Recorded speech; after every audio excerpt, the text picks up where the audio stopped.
ازيكم حبايبي، عاملين ايه؟ يا رب تكونوا بخير ان شاء الله. النهارده هنعمل معاكم وصفه جميله جدا، وهي حشو جميل كده للجلاش ميكس. هيعجبكم قوي طبعا، عشان انتوا شايفين الظروف اللي احنا فيها دي، اي مكونات عندنا نقدر نعمل بيها حشوه نفطر بيها وتبقى زي الفل ببواقي حاجات عندنا. بس طبعا مش حاجات اي حاجات برضو حلوه وجميله. عندنا طبعا هنقول على المكونات اللي عندنا ايه.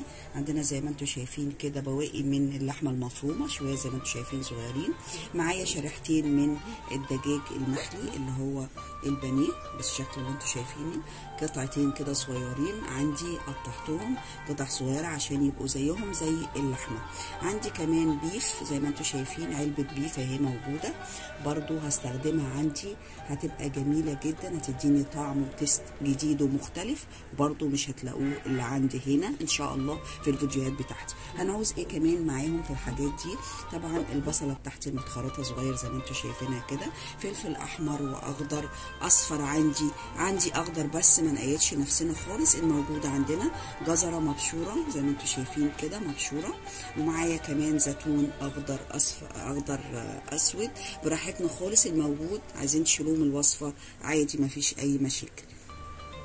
عندي كمان موجود زي ما انتم شايفين معلقه سكر صغيره خالص عشان تعادل الطعم، ذره قرفه زي ما انتم شايفين كده، والزيت. وعندي كمان شويه بابريكا، وعندي فلفل اسمر، والملح بتاعنا، ومكعب الدجاج بتاعنا. وطبعا نخلي بالنا جدا جدا من الموالح هنا، لان طبعا معايا المكعب بتاعي وكمان الملح وكمان الزيتون، فنخلي بالنا بقى من التست. طبعا ايه اللي عندي هنا مش مستوي؟ مفيش الا عندي اللي هم الشريحتين اللي انتم شايفين، يبقى هبدا بيهم. عندي هاخد الزيت واروح، عشان هي دي الحاجه الوحيده اللي عندي مش مستويه.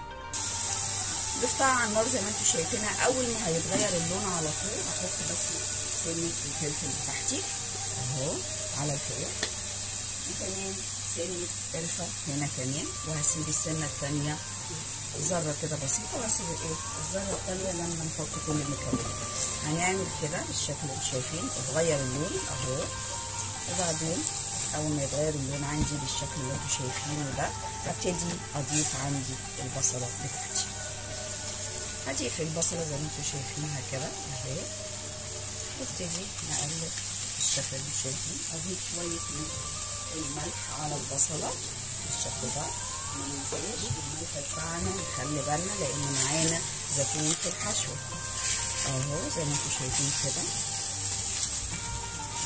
نقلب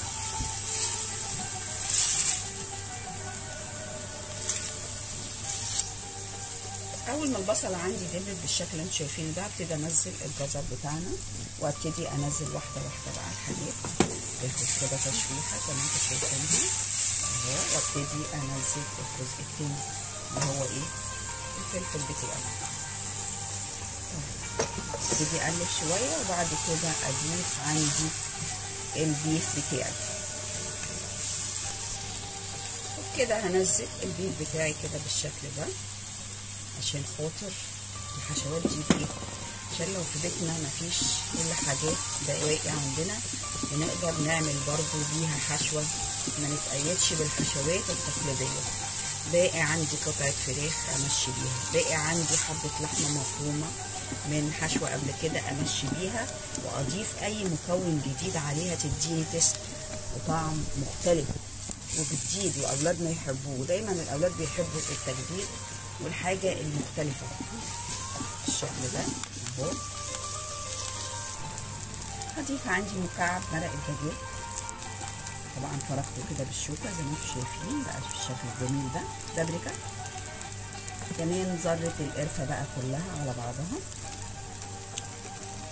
وبعدين نضيف عليها حبة اللحمة المفرومة بتوعي، وكمان حبة الزيتون بالشكل اللي انتم شايفينه ده. وبعد كده خلاص خالص بقى اقلب، واضيف معلقه السكر بتاعتي واقطع. الحشوه عندي كده جاهزه بالشكل الجميل ده.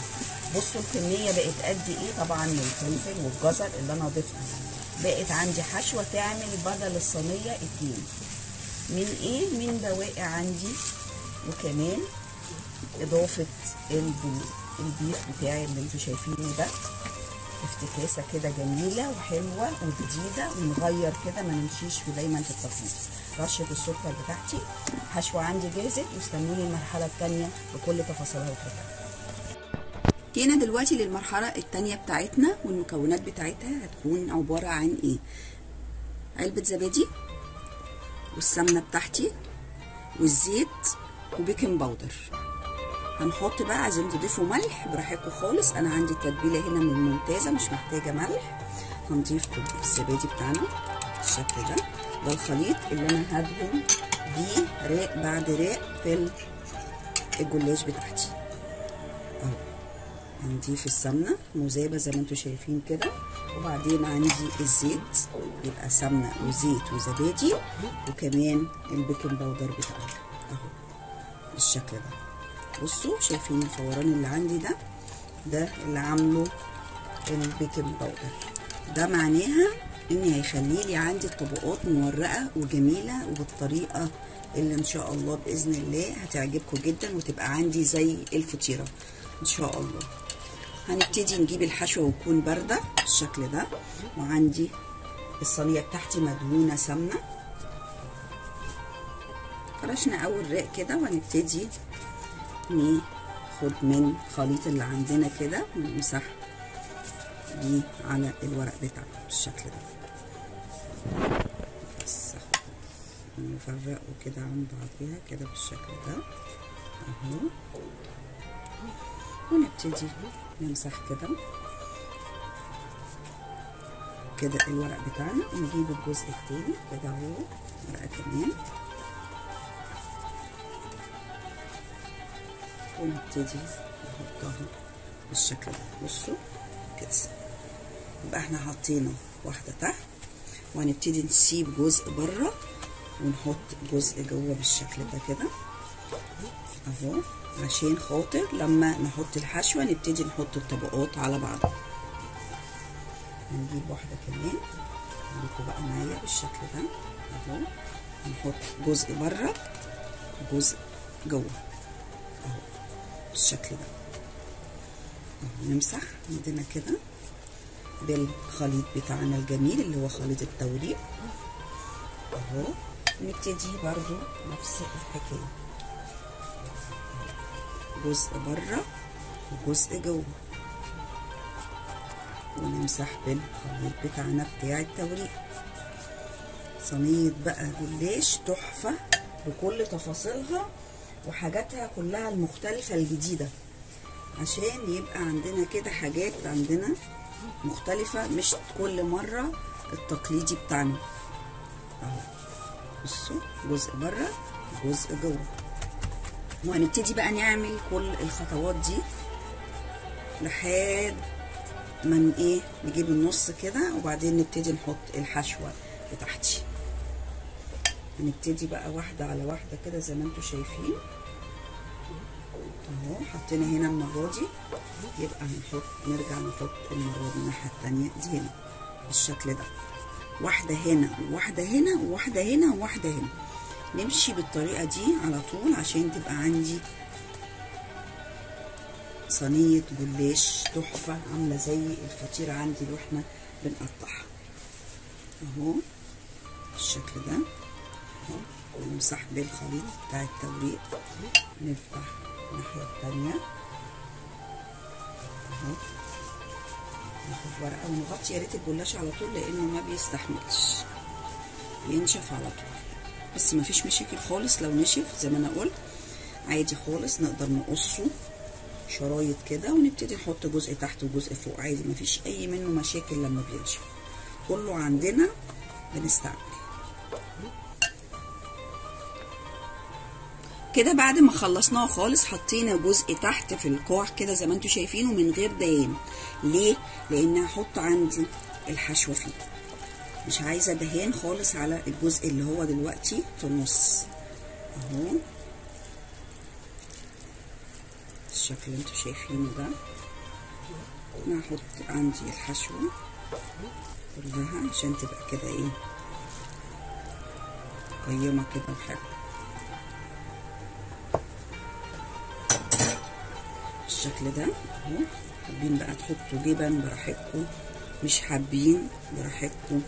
انا شايفه ان كده الحشوه مستكفيه وموفيه بالشكل اللي انتوا شايفينه ده اهو، بالشكل ده.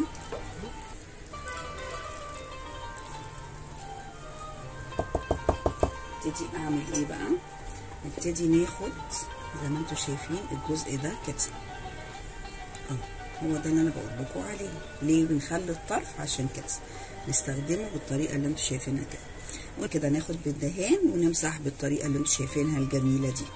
وبعدين ناخد من الناحيه التانيه اللي قصاد منها اهو عشان نغطي كده بالشكل ده اهو، ونبتدي برضو ندهن بالطريقه من الخليط بتاعنا بتاع التوريق اهو. وابتدي اخد من الجزء ده اللي قباله من الناحيه التانيه اهو، وانزل بالشكل ده كده واحده بس عشان ادهن من الناحيه دي كده اهو.